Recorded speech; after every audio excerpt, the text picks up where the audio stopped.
Let us assume ए scenario जहाँ पे China and India और चाइना एंड पाकिस्तान और इन वर्स्ट के सिनेरियो बोथ कॉन्फ्लिक्ट में इन्वॉल्व हैं एंड सडनली आप सुनते हैं कि खबर आती है कि कुछ इक्विपमेंट्स काम करना बंद कर दिए हैं। ये चिंता का विषय है यूनाइटेड स्टेट्स के लिए कि वो अपनी एडमेंसी, अपनी एरोगेंस, अकड़ से थोड़ा बाहर आए। नमस्कार दोस्तों, द बोरिंग डायरी के एक नए एपिसोड में आपका स्वागत है। मैं हूं सोइकोत बनर्जी और आज हम डिस्कस करने वाले हैं एक रीसेंट स्टेटमेंट के बारे में जो कि US ambassador to India Eric Garcetti ने दिया था। बड़े ही कंट्रोवर्शियल स्टेटमेंट है।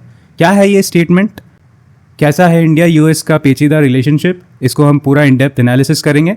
तो आइए शुरू करते हैं।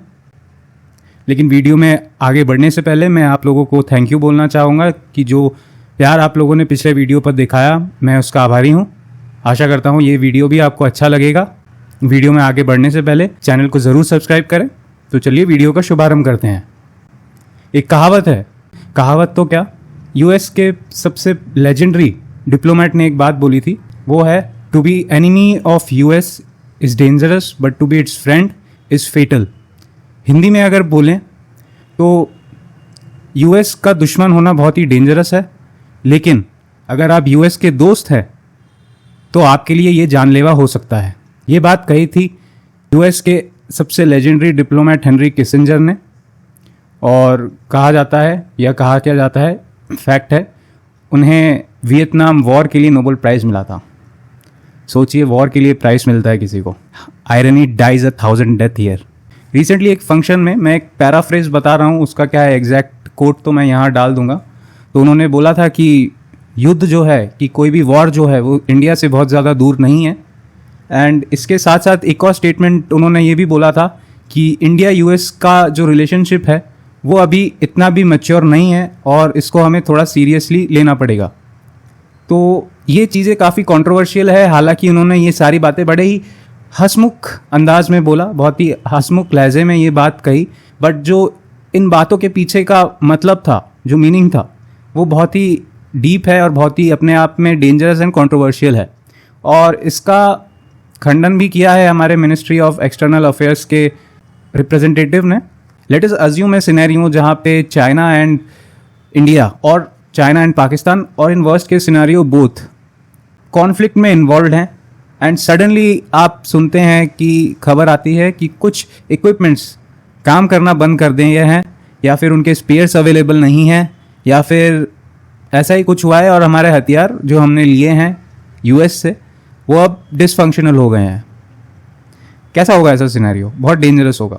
हालांकि ये सिनेरियो रियल लाइफ में हुआ है। इस वीडियो में आगे चल के मैं आपको बताऊंगा कब कब ये चीज़ें हुई है इंडिया के साथ और यूएस ने ही करी है। तो हम डिस्कस करेंगे इसके बारे में और आगे चल के। कॉन्टेक्स्ट क्या है, ये चीज़ जो बोली है एरिक गारसेटी ने, एक लाइट टोन में एक धमकी दी है, ये क्यों कहा है इन्होंने, अचानक से ये स्टेटमेंट क्यों कहा? तो ये स्टेटमेंट तब कहा गया जब मोदी जी, हमारे जो प्राइम मिनिस्टर है, वो रशिया के दौरे पर थे इस महीने की शुरुआत में, और वहाँ पे उन्होंने बहुत सारे बायलैटरल मीटिंग्स किए प्रेसिडेंट पुतिन के साथ। और आगे चल के मैं आपको बताऊंगा कि सिर्फ ये मीटिंग ही काफ़ी था यूएस को आग बबूला करने के लिए, बट इसका जो मटेरियल है, मीटिंग में जो डील्स साइन हुए हैं, वो अपने आप में और ज़्यादा आग बबूला करने के लिए एक आग में घी का काम करते हैं, क्योंकि ये डील्स बहुत ही क्रूशियल है इंडिया के लिए, बट यूएस के लिए this is not so good news. तो अगर हम डिस्कस करें, पहली बात तो मोदी जी को, हमारे प्राइम मिनिस्टर को, उनके दौरे के दौरान रशिया का सबसे बड़ा सिविलियन अवार्ड दिया गया। उसके बाद इंडिया और रशिया के बीच 9 मेजर एमओयूज या बायलैटरल ट्रेड एग्रीमेंट साइन हुए। और रही बात प्रेसिडेंट पुतिन और हमारे प्रधानमंत्री के पर्सनल रैपट की, वो तो शुरुआत से ही अच्छी है।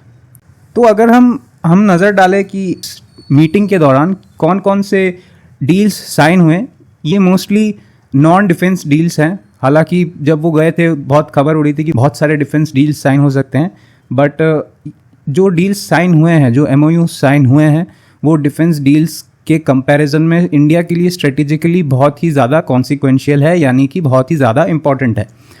मैं अब कुछ एग्रीमेंट्स पे ध्यान दूंगा। सारे एग्रीमेंट हमारे स्कोप ऑफ डिस्कशन में नहीं आते हैं, तो मैं कुछ चुनिंदा एग्रीमेंट्स पे ध्यान दूंगा। इनमें से 3 एग्रीमेंट्स है और चौथा जो है वो एक तरीके से अग्रीमेंट का पार्ट नहीं था बट डिस्कशन का पार्ट ज़रूर था, और यही सबसे बड़ा कारण है जिसकी वजह से अमेरिका को एक तरीके से गुस्सा आया है। तो पहले रीज़न की हम बात करते हैं या पहले एग्रीमेंट की हम बात करते हैं। तो पहला एग्रीमेंट था जॉइंट इन्वेस्टमेंट प्रमोशन फ्रेमवर्क। इस फ्रेमवर्क के अंतर्गत इंडिया की कंपनीज एंड रशिया की कंपनीज एक दूसरे की कंट्री में फ्रीली इन्वेस्टमेंट्स कर सकती हैं, बिजनेस कर सकती है। ये पहला रीज़न है जो कि यूएस के लिए एक चिंता वाली बात है, क्योंकि यूएस चाहता है रशिया के साथ किसी भी कंट्री के कोई संबंध ना रहे, ट्रेड संबंध ना रहे, डिप्लोमेटिक संबंध ना रहे। ऐसे में इंडिया और चाइना जैसे मेजर मार्केट्स अगर रशिया के साथ इकोनॉमिक कोऑपरेशन करे तो ये एक बहुत बड़ी प्रॉब्लम वाली बात है। फिर हम चलते हैं एक और मोस्ट इम्पॉर्टेंट डील के पीछे, वो है फार ईस्ट में इंडिया को और ज़्यादा एक्सेस दी गई है रशिया द्वारा। अब फार ईस्ट ऑफ रशिया एक बहुत ही मिनरल रिच एरिया है, हालांकि ये बहुत ही कम डेवलप्ड एरिया है। अगर हम इंडिया के कॉन्टेक्स्ट में बात करें, एक तरीके से रशिया का फार ईस्ट इंडिया के छत्तीसगढ़ झारखंड एरिया की तरह है, जहाँ पे डेवलपमेंट अभी भी अच्छे से नहीं हुई है, और रशिया फोकस कर रहा है कि उस एरिया को डेवलप किया जाए थ्रू फॉरेन इन्वेस्टमेंट एंड एक खुद का इन्वेस्टमेंट। अनलाइक कास झारखंड छत्तीसगढ़ की पड़ी ही नहीं हुई है। सार्केज़म, मुझे जेल नहीं जाना। तो फार ईस्ट में मैंने जैसे बताया आपको, it is a very mineral rich area जहाँ पे इम्पॉर्टेंट मिनरल्स मिलते हैं। फॉर एग्जांपल टाइटेनियम एक ऐसा मिनरल है जो कि इंडिया के लिए आने वाले टाइम पे बहुत इंपॉर्टेंट होने वाला है, क्योंकि we are investing a lot into heavy machinery, defence sector and all these sectors where we require these kind of metals like titanium। तो टाइटेनियम का रिजर्व हम इंडिया में बहुत कम है। ऐसे में अगर हमें रशिया जैसे एक मोर और लेस रिलायबल कंट्री में एक्सेस मिलती है टाइटेनियम रिजर्व्स की, तो ये एक बहुत बड़ी बात है। इसी के साथ साथ ऑयल एंड गैस, जैसे कि आपको पता ही है कि यूक्रेन रशिया वॉर के बाद से इंडिया ने कंटिन्यूसली रशिया से एक बहुत ही ज़्यादा अमाउंट में crude oil and gas import किया है, और उसी को आगे बढ़ाते हुए ये डील एक तरीके से फार ईस्ट में जो एक्सेस इंडिया को ज़्यादा मिल रही है वो बहुत इंपॉर्टेंट होगी। और उससे ज़्यादा इंपॉर्टेंट है नेक्स्ट पॉइंट में हम बात करेंगे चेन्नई व्लादिवोस्टोक ट्रेड कॉरिडोर। ये एक नया ट्रेड कॉरिडोर है जिससे इंडिया और रशिया के बीच जो ट्रेड टाइम है, कोई भी शिपमेंट आने का जाने का जो ओवरऑल टाइम है वो घटा दिया जाता है, एंड उसकी वजह से बहुत हमें फ़ायदा होता है in terms of time savings, fuel savings and cost savings. तो फार ईस्ट में एक्सेस मिलना इंडिया के लिए एक बहुत बड़ी बात है in terms of our own economic development and the Russians own economic development. Second बहुत ज़्यादा इंपॉर्टेंट चीज़ जो है, जो आजकल हमारे मीडिया में भी कोई नहीं बात करता है, वो है कैसे आर्कटिक एंड अंटार्कटिक में जो कोऑपरेशन है, जो कंट्रीज़ एक तरीके से militarily and non militarily establish करने की कोशिश कर रही है खुद को, ये एक ध्यान देने वाली बात है। तो हम जानने की कोशिश करते हैं क्यों आर्कटिक में और अंटार्कटिक में ये सारी कंट्रीज़, मोस्टली डेवलप्ड कंट्रीज़ जिनके पास एक बहुत ही सॉर्ट ऑफ पावरफुल मिलिट्री है एंड इकोनॉमी है, वो लोग आर्कटिक और अंटार्कटिक में अपनी धाक जमाने की कोशिश कर रहे हैं। इसका सबसे बड़ा कारण है ये दोनों एरियाज़, खासकर कि आर्कटिक जो है, जो कि नॉर्थ पोल में है, ये बहुत ही मिनरल रिच है। यहाँ पे oil and gas and other minerals such as nickel, platinum and palladium और भी कई मिनरल्स है, बट इनकी मात्रा बहुत ज़्यादा है, और ये मॉडर्न इलेक्ट्रॉनिक्स और मॉडर्न इंडस्ट्रीज़ में और आने वाले टाइम में कई एडवांस्ड चीज़ों में, इलेक्ट्रॉनिक्स में, ऑटोमोटिव इंडस्ट्री में, मशीनरी इंडस्ट्री में बहुत यूज़ होने वाली है, और इसके लिए पूरी दुनिया इस रीजन को एक्सप्लॉइट करने के लिए पीछे पड़ी हुई है। लेकिन इस रेस में, आर्कटिक पे कैप्चर करने के रेस में जो सबसे बड़ा कंटेंडर है, इनफैक्ट फ्रंट रनर है, जिसकी ऑलरेडी धाक है, वो है रशिया। रशिया का बहुत बड़ा पार्ट, बहुत बड़ा हिस्सा already Arctic region north pole में पड़ता है। इसकी वजह से उनके पास एक ज्योग्राफिक एडवांटेज है। ऐसे में अगर इंडिया रशिया के साथ कोऑपरेशन करता है तो आर्कटिक में एक बहुत बड़ी हेल्प हो जाएगी इंडिया को उस रीजन को समझने में, उस रीजन को एक्सप्लॉइट करने में। अब हम समझेंगे इस रीजन में एक बहुत बड़ा ट्रेड कॉरिडोर भी बनने की संभावना है, या फिर कुछ हद तक बनने लगा है। वो है north east and north west corridor of the Arctic region. इससे यूरोप से लेके जो रशिया का दूसरा पार्ट है, चाइनीज साइड पे ईस्टर्न पार्ट है, वहाँ का टाइम और फ्यूल कॉस्ट में लगभग 50% की बचत होती है। तो अगर ये रूट इंडिया यूज़ कर पाता है एज एंड व्हेन, जब ये ऑपरेशनल होता है या फिर पार्शियली अभी ऑपरेशनल है, अगर अभी यूज़ कर सकता है, तो ये यूरोप को इंडिया के साथ जोड़ने के लिए एक बहुत अच्छा स्ट्रैटेजी होगा, जो कि एक ज़्यादा स्टेबल ट्रेड रूट होगा कंपेयर टू कि अभी जो है, जो कि मिडिल ईस्ट से होके आता है, जो कि बहुत अनस्टेबल है, बिकॉज आप सभी जानते हैं मिडिल ईस्ट कितना अनस्टेबल है at this point of time.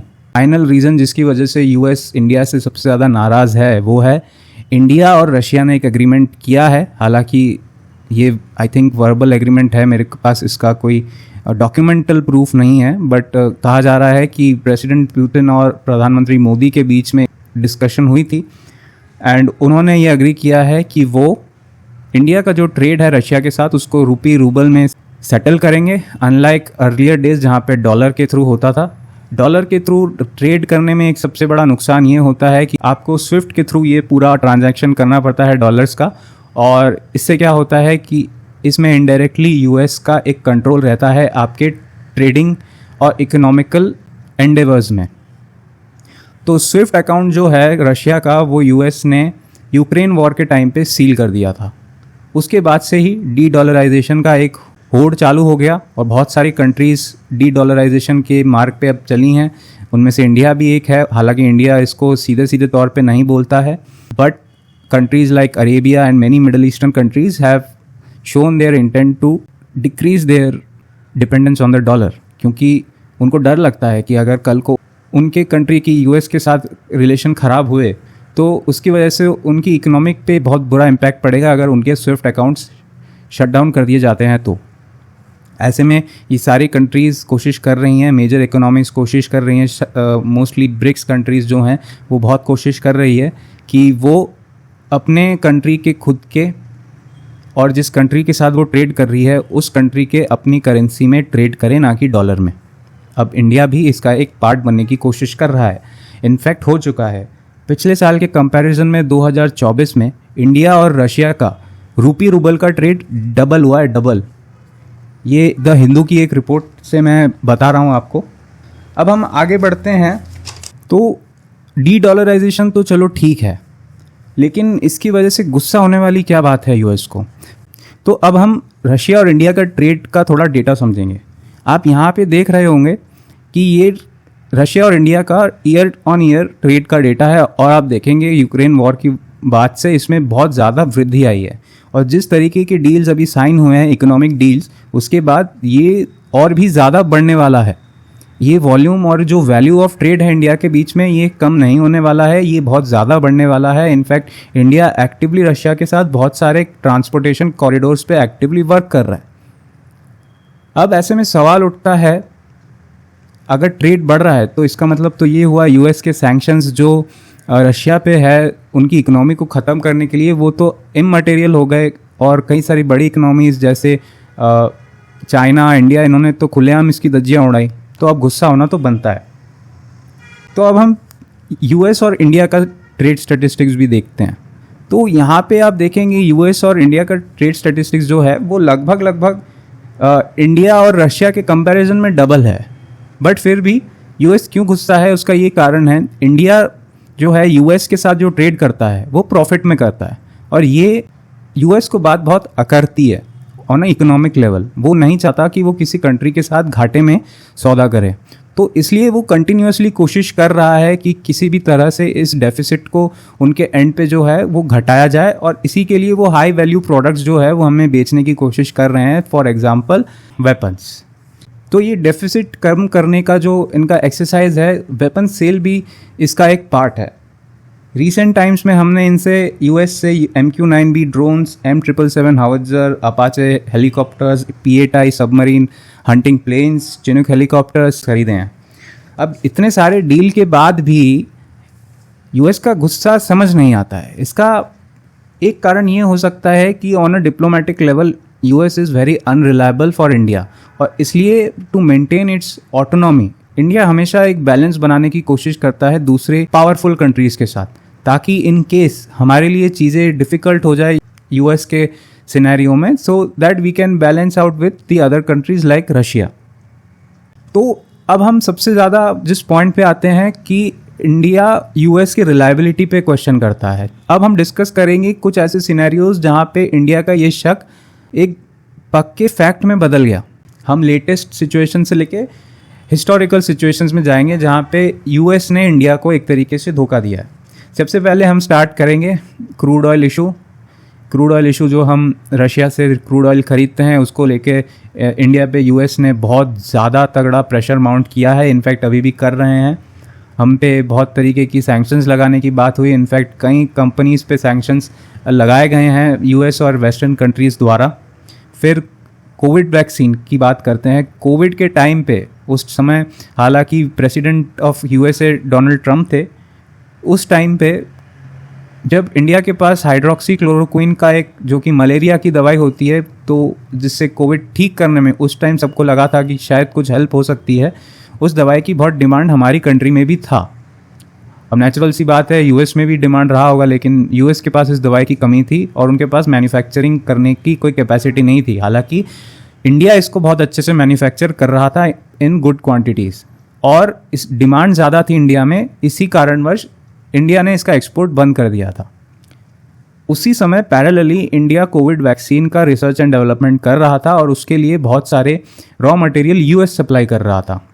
तो जब ये सिचुएशन अराइज हुई कि हाइड्रोक्सी क्लोरोक्विन का एक्सपोर्ट इंडिया ने बैन कर दिया एंड यूएस को इसकी ज़रूरत थी एंड उसे पता था कि वो कोविड वैक्सीन के लिए रॉ मटेरियल्स इंडिया को सप्लाई कर रहा है, तब डोनाल्ड ट्रंप ने सीधा सीधा धमकी दी थी कि अगर आप हमें हाइड्रोक्सी क्लोरोक्विन की सप्लाई नहीं देते हो तो हम आपको कोविड वैक्सीन के लिए रॉ मटेरियल की सप्लाई बंद कर देंगे। ये एक और इंस्टेंस है जहाँ पे इंडिया को एक तरीके से बहुत ही ज़्यादा बुलिंग का शिकार होना पड़ा फ्रॉम द यूएस। उसके बाद आते हैं ईरान से ऑयल ख़रीदने की बात पे। अब इसमें हम एक और कंट्री ऐड करेंगे, वेनेजुएला। ईरान और वेनेजुएला से इंडिया काफ़ी तेल एक टाइम पे ख़रीदता था, ज़्यादातर ईरान से वेनेजुएला का I am not so sure. तो जब ईरान और यूएस का मुद्दा चल रहा था, इन दोनों के बीच में ऑलरेडी बहुत ज़्यादा हॉस्टिलिटी थी और यूएस को पता था कि इंडिया ईरान से बहुत ज़्यादा जो है तेल खरीदता है, तो उस टाइम पे इंडिया को बहुत बुली किया गया कि वो ईरान से तेल ना खरीदे वरना हम पे सैंक्शंस लगाए जाएंगे। हालांकि हमने बात को पूरी तरह नहीं मानी और आज भी हम कुछ हद तक ईरान से तेल खरीदते हैं, but there has been drastic reduction in our total imports of oil from Iran. फिर आते हैं हम सबसे इंटरेस्टिंग बात पे। 1999 न्यूक्लियर टेस्ट के बाद हम पे सैंक्शंस लगाए गए। उसी टेस्ट के बाद जब वॉर होता है इंडिया और पाकिस्तान के बीच, हमको यूएस डिनाई कर देता है कि वो हमें जीपीएस का एक्सेस नहीं देगा, ग्लोबल पोजीशनिंग सिस्टम का एक्सेस नहीं देगा, जिसकी वजह से हमें एग्जैक्ट पोजीशंस नहीं पता चल पा रही थी आतंकवादियों की जो कारगिल में छुपे थे, और हमारे कई सारे वेपन्स जो हमें रिक्वायरमेंट थी जीपीएस एनेबल्ड वेपन्स की वो भी हमें नहीं मिल पा रहे थे, वो भी यूएस ने सप्लाई करने से मना कर दिया था। हालांकि इंडिया ने इसके बाद अपना खुद का एक नेविगेशन सिस्टम बनाया जिसे कि हम नाविक कहते हैं, और ऑन अ ब्रॉडर पर्सपेक्टिव उसे IRNSS कहते हैं, इंडियन रीजियोनल नेविगेशन सैटेलाइट सिस्टम। मतलब इंडिया के पास जीपीएस का ऑल्टरनेटिव मौजूद है आज की तारीख में। तो ये कुछ इंस्टेंसेस है जहाँ पे आप देख सकते हैं कि क्यों यूएस को लेकर इंडिया बहुत ज़्यादा स्केप्टिकल है, और शायद मुझे ये समझ नहीं आ रहा है कि यूएस ये बात नहीं समझ पाता है कि हम याद रखते हैं इंडियंस, अब उनके साथ किसने कैसे बिहेव किया ये याद रखते हैं। हालांकि वो फ्यूचर में हमेशा बिहेव अच्छे से करते हैं, बट उन बैक ऑफ द माइंड वो याद रखते हैं और किसी भी बड़े डिसीजन के टाइम पे ये सब चीज़ें वो ध्यान में रखकर अपनी डिसीजंस को लेते हैं। और इंडिया के केस में भी ऑन अ डिप्लोमेटिक लेवल पे भी हमारे साथ किसने क्या किया ये हम ध्यान रखते हैं। अब हम समझते हैं कि क्या ये सिचुएशन को यूएस नहीं समझ पा रहा है कि इंडिया जो है वो अपने डिप्लोमेटिक लेवल पे जो रिलेशंस है वो बहुत अलग तरीके से देखता है। इंडिया ब्लैक एंड वाइट में नहीं देखता है चीज़ों को, वो देखता है कि मेरे इंटरेस्ट्स कहाँ पे हैं और किन चीज़ों को किन देशों के साथ करने पे मुझे ज़्यादा प्रॉफिट होगा। और यही हमारी almost throughout our existence of the Indian republic 1947 से यही हमारा प्रोसीजर और या फिर हमारी SOP स्टैंडर्ड ऑपरेशनल प्रोसीजर रही है। रशिया के केस में हम यूएस के साथ कोई दुश्मनी नहीं ले रहे हैं, हमें ज़रूरत है सस्ते क्रूड ऑयल की, क्योंकि हमें अपने देश में एनर्जी प्राइसेस जो हैं पेट्रोल डीजल के दाम जो हैं उन्हें सस्ता रखना पड़ेगा, हालांकि सस्ता है नहीं, बट एनीवेज रिलेटिवली सस्ता रखना पड़ेगा, वरना चीज़ें बहुत ज़्यादा महंगी हो जाएंगी। क्योंकि आपको मालूम है कि अगर एनर्जी प्राइसेस बढ़ती है तो सब्सिक्वेंटली हर चीज़ के दाम बढ़ जाते हैं। और मान लीजिए अगर इंडिया के लिए रशिया से चीज़ें, हर चीज़ इंपोर्ट करना या हर फेवर लेना मुश्किल हो जाता है, तो उस केस में नेक्स्ट इन लाइन आते हैं इजराइल और फ्रांस। क्योंकि इजराइल ने 1999 के वॉर में हमारी कई मायनों में वेपन्स के मामले में हेल्प की है, इंटेलिजेंस में हेल्प की है, एंड फ्रांस ने भी कई ऐसे मुद्दों पर जहाँ पे यूएस हमारे खिलाफ था, हमारी हेल्प करी है, going against the wishes of the US. तो इंडिया का वर्ल्ड व्यू जो है वो शायद यूएस नहीं समझ पाता है। यूएस चाहता है कि हम भी यूएस की तरह सबको दोस्त और दुश्मन में बांटे, पूरी दुनिया को दोस्त और दुश्मन में बांट दे और दुश्मन को ख़त्म कर दें। हालांकि उनके वर्ल्ड व्यू से इंडिया अग्री नहीं करता है, आज तक नहीं करता और शायद कभी करेगा भी नहीं। इसलिए हम always multiple friends across multiple power spheres of the world maintain रखते हैं, ताकि हमारे लिए चीज़ें एट द टाइम जब चीज़ें बहुत ज़्यादा आउट ऑफ हैंड चल जाए थोड़ी आसान हो, और हम इसलिए न्यूट्रल रहते हैं अपने अप्रोचेस में when it comes to very polarising issues that takes place in the world. अगले पॉइंट पे हम चलते हैं कि why should not India fall into this trap of the US, कि वो सोचता है कि इंडिया को हमेशा एक प्रो वेस्ट ऑप्शन लेना चाहिए। उसका पहला कारण है हमें यूएस की हिस्ट्री ऑफ वॉर्स को समझना पड़ेगा। 1980s में यूएस का सबसे बड़ा दुश्मन था ईरान एंड रशिया, और मोर सो द सोवियत यूनियन। और उस टाइम पे ईरान जो था सोवियत यूनियन का बहुत बड़ा फ्रेंड था, आज भी फ्रेंड है। आज भी ईरान और सोवियत या रशिया के बहुत अच्छे रिलेशंस हैं, एंड यूएस के साथ ईरान के रिलेशंस आपको पता ही है। तो उस टाइम पे इराक यूएस का बहुत अच्छा फ्रेंड हुआ करता था, जो कि बाद में आपको पता ही है इराक का क्या हाल कर दिया यूएस ने। तो उस टाइम पे इराक को यूज़ किया गया ईरान को ख़त्म करने के लिए, एंड फाइनली इराक को भी निपटा दिया गया। सिमिलरली आज की तारीख में मॉडर्न टाइम्स पे बात करें तो सबसे बड़ा दुश्मन जो है उनका अभी भी रशिया ही है, एंड यूक्रेन जो उन्हें लगता था जो सबसे पास का उनका पड़ोसी है, जो कि उनका एक बहुत बड़ा दुश्मन है रशिया का, तो उसे अगेन यूएस ने भड़काया, उसे आर्म किया, उसे नेटो में आने का न्योता दिया और कोशिश की कि एक कॉन्फ्लिक्ट में रशिया को लेके आया जाए और रशिया को ख़त्म कर दिया जाए। हालांकि वो हुआ नहीं और उस केस में यूक्रेन ख़त्म हो गया। तो आप देखेंगे जहाँ भी यूएस ने अपने दुश्मन को ख़त्म करने के लिए अपने सो कॉल्ड फ्रेंड को यूज़ किया, फाइनली या तो दुश्मन देश तो ख़त्म हो गया और उसके साथ साथ उसने फ्रेंड को भी ख़त्म कर दिया, या फिर दुश्मन देश बच गया बट फ्रेंड निपट गया।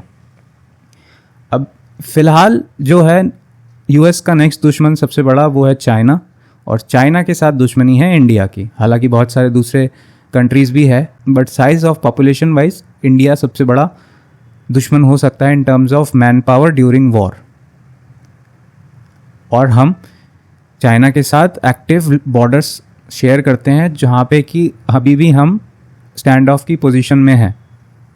ऐसे में क्या ये हो सकता है कि यूएस हमको भड़का रहा हो कि हम उनके हिसाब से एक कॉन्फ्लिक्ट में एंगेज करें चाइना से, एंड उसमें चाइना को हराने के चक्कर में हमें नुकसान हो जाए?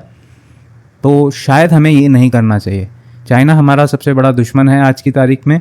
उनके साथ अगर वॉर करना है तो हमें अपने टाइम ऑफ चूजिंग, अपने प्लेस ऑफ चूजिंग, अपने मोमेंट ऑफ चूजिंग पे वॉर और हमला करना चाहिए, ना कि यूएस के बताए हुए इंस्टेंसेस पे। अब हम एनालाइज करेंगे कि व्हाट इफ़ यूएस का लाइन जो है वो हम टो नहीं करते हैं, हम यूएस की बात नहीं मानते हैं, तो क्या क्या सिनेरियोज इंडिया के लिए आ सकते हैं। उसमें हम इसको तीन बड़े सिनेरियोज में जो है डिवाइड करेंगे। पहला है बेस्ट केस सिनेरियो, जिसमें कुछ नहीं होता है और ज़्यादा से ज़्यादा थोड़ा बहुत बैकडोर डिप्लोमेसी के थ्रू चीज़ें निपटा ली जाती हैं, एंड दैट्स इट, जो कि मुझे होता नहीं दिख रहा है। एक मिड केस सिनेरियो जहाँ पे यूएस बहुत सारे इश्यूज़ को इंडिया के अगेंस्ट यूज़ करेगा, जो कि वो ऑलरेडी कर रहा है। फॉर एग्जांपल खालिस्तान इशू को यूज़ कर रहा है, पन्नू के इशू को यूज़ कर रहा है, पन्नू के असैसिनेशन का जो अटेम्प्ट हुआ था, हालांकि I am not so sure वो इंडिया के द्वारा किया गया अटेम्प्ट था, बट इन एनी केस बहुत सारे इंटरनल इंटरफेरेंसेस कर सकता है टू कॉज सिविल, जो कि उन्होंने यूक्रेन में किया था ड्यूरिंग मैदान प्रोटेस्ट, जो कि मिडिल ईस्ट में किया था ड्यूरिंग अरब स्प्रिंग, और इंडिया का एक तरीके से इमेज ख़राब करने की कोशिश कर सकता है, जो वो ऑलरेडी कर रहा है through many international media outlets, जहाँ पे इंडिया के लिए एक नेगेटिव पीआर चलाया जा रहा है।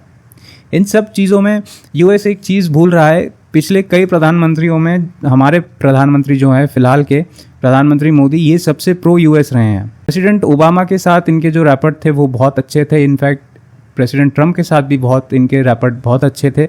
हालांकि प्रेसिडेंट बाइडेन के साथ इनके रिलेशन बिल्कुल भी अच्छे नहीं हैं, शुरुआत से ही बहुत स्ट्रेन्ड रहे हैं। अब हम फैक्ट्स पे बात करते हैं कि कैसे यूएस के साथ इन मोदी जी ने रिलेशंस अच्छे किए थे from his very beginning of the tenure. 2015 में मोदी जी यूएस के साथ अपाचे एंड चिनूक हेलीकॉप्टर का हमारे इंडियन एयरफोर्स के लिए एक डील साइन करते हैं। 2016 में 145 M777 लाइट हाउइट्जर्स के लिए डील साइन करते हैं। फिर 2020 में MH-60 नेवी हेलीकॉप्टर्स के लिए डील साइन करते हैं, जो कि इंडियन नेवी के लिए थे। एंड देन 2023 में हम सिख गन्स के लिए, जो कि 7.62x51 के राइफल्स है, वो इंडियन आर्मी के लिए डील साइन किया गया था। इतने सारे डील्स देने के बाद भी, एंड इनफैक्ट MQ-9B डील जो रिसेंटली साइन हुआ है यूएस के साथ, इतने सारे डील देने के बाद भी यूएस अगर हम पे एक बात पे शंका करता है कि भाई हम उनसे क्रूड ऑयल क्यों ले रहे हैं, तो ये हमारे लिए चिंता का विषय नहीं है। ये चिंता का विषय है यूनाइटेड स्टेट्स के लिए कि वो अपनी एडमेंसी, अपनी एरोगेंस, अकड़ से थोड़ा बाहर आए एंड समझे कि हमारी कंट्रीज़ की भी अपनी कुछ रिक्वायरमेंट्स हैं। हम रशिया से रिलेशन बना के उनसे S-400 लेके एंड उनसे क्रूड ऑयल ख़रीद के इन चीज़ों को यूएस के अगेंस्ट नहीं यूज़ कर रहे हैं। हम अपनी डिफेंस के लिए यूज़ कर रहे हैं, हम अपनी पब्लिक के वेलफेयर के लिए यूज़ कर रहे हैं, जितना हो सकता है पब्लिक वेलफेयर, हालांकि इतना है नहीं बट जितना हो सकता है, तो हम अपने इंटरेस्ट के लिए यूज़ कर रहे हैं। हमारा relation with Russia is not against US but it's for us. तो अगर हम कहें कि from a perspective of the United States, Modi is the best bet that they can have in New Delhi, then मैं कोई अंडरस्टेटमेंट नहीं कर रहा हूँ। लाइनअप में जो प्रधानमंत्री कैंडिडेट्स हैं, if they come to power, they will be either pro Russia और न्यूट्रल। बीच बीच में यूएस का दिल खुश करने के लिए 2-4 डिफेंस डील्स दे दिए तो दे दिए, but they will be very pro Russia और neutral in their stands when it's come to supporting US in many issues. आज की वीडियो के लिए इतना ही। आशा करता हूँ आपको अच्छा लगा होगा। अच्छा लगा है तो आप वीडियो को लाइक करें, चैनल को ज़रूर सब्सक्राइब करें। मैं ऐसे इन्फॉर्मेटिव वीडियोस हर हफ्ते लाता रहता हूँ। धन्यवाद।